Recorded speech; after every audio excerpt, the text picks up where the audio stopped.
France, pourtant, même si le déficit public reste en deçà des 3% du PIB, il remontera en 2019 vers 2,8%.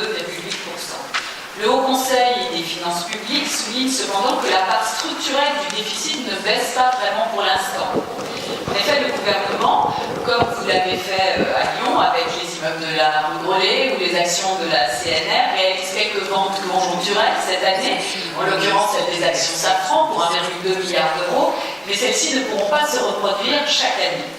Les mesures de baisse véritable de la dépense publique au niveau de l'État, de simplification administrative et fiscale, se font attendre, même si bien sûr le quinquennat est loin d'être terminé. Nos concitoyens ont pourtant le sentiment de payer de plus en plus de taxes diverses et variées, on leur demande des efforts et en face, le déficit grandit. Alors le projet de loi de finances 2019 s'inscrit dans la continuité de celui de 2018 pour les collectivités. Il y a 3 éléments importants pour la ville. D'abord, une quasi-stabilité des dotations de l'État, même si toute la complexité administrative ressort à la lecture des documents entre les différentes péréquations notamment, et cela ne s'améliore pas d'année en année. Deuxièmement, un maintien du contrat de maîtrise des dépenses de fonctionnement, j'y reviendrai. Et troisièmement, ce que vous appelez dans votre document un engagement de refonte de la fiscalité locale, qui se limite en réalité jusqu'ici à la suppression de la taxe d'habitation sans proposition solide de remplacement. Une nouvelle usine à gaz est en marche qui va au final être probablement financée davantage par du déficit que par des économies. Bref, une vraie réussite, moins d'autonomie pour les collectivités et plus de déficit pour l'État. Pour 2018 et 2019, à la lecture de vos prévisions, on a envie de dire pourtant merci le gouvernement. Mais aussi, pourquoi n'avoir pas fait ça avant ?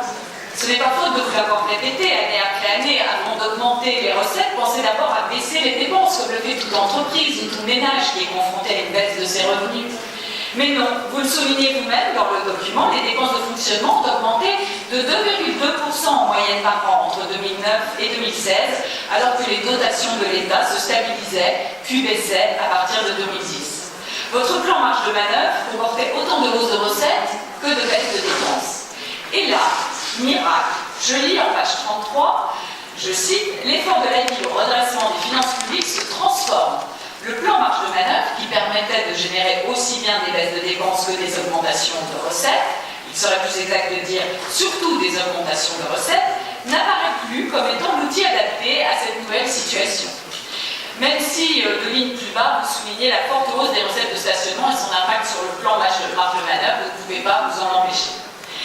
Mais si depuis 2010, vous aviez ainsi contenu vos dépenses à plus 6,5 millions d'euros par an, comme l'État vous l'impose désormais, alors les hausses d'impôts n'auraient peut-être pas été nécessaires. Et vous auriez eu, en tout cas, une capacité d'investissement suffisante pour mener, par exemple, la bien et plutôt la construction d'écoles qui font défaut aujourd'hui. Une autre gestion est possible.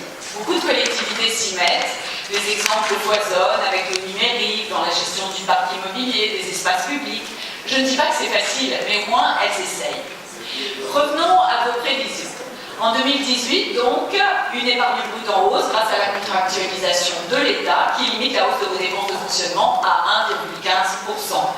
Contrairement à ce que vous avez dit, monsieur le maire, dans le Progrès ce matin, vous n'auriez pas respecté ces 15%, sinon, on le voit bien dans le document qui nous est transmis, qui précise que les crédits inscrits au PV 2018 sont supérieurs de 6,5 millions d'euros au montant désormais autorisé.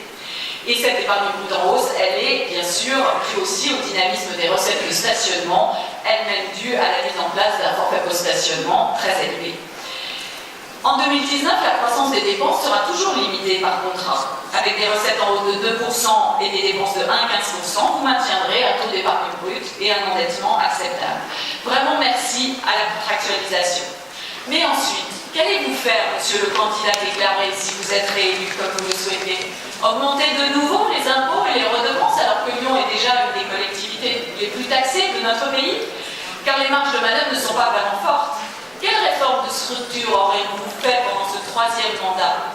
Avez-vous préparé l'avenir de cette ville, modernisé son administration, investi suffisamment dans l'éducation, dans les infrastructures qui font défaut aujourd'hui? Nous ne le pensons pas. Ce qui n'a pas été fait devient urgent.